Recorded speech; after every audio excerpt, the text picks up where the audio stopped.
আপাতত সবকিছুতেই ব্যর্থ আমি, কোনো কিছুতেই সফল হতে পারলাম না। না পারলাম পরিবারের ভালো সন্তান হতে, কিছুতেই সফল হতে পারলাম না। না পারলাম পরিবারের ভালো সন্তান হতে পারলাম না। না পারলাম পরিবারের ভালো সন্তান হতে, না পারলাম প্রিয় মানুষের প্রিয়জন হতে। আসলেই আমি সবকিছুতে ব্যর্থ। জানি না কবে সফলতার দেখা পাবো, কিন্তু আমি মানসিকভাবে খুবই ক্লান্ত। আমার চারিদিকে সবকিছু অন্ধকার মনে হয়। আমি বুঝতে পারতেছি না আমার জীবনের সাথে কি হচ্ছে, কেন হচ্ছে। তবে আমি হেরে যাচ্ছি প্রতিনিয়ত।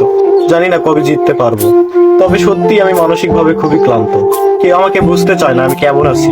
আসলে আমার কষ্ট একান্তই আমার। আমার দুঃখের সময় কেউ আমার পাশে দাঁড়ালো না।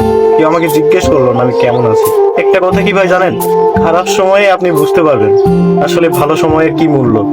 কত সুসময় অপচয় করেছিলাম ভুল মানুষের জন্য।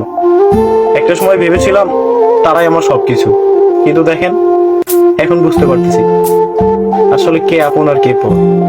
আমি সবকিছুতেই ব্যর্থ।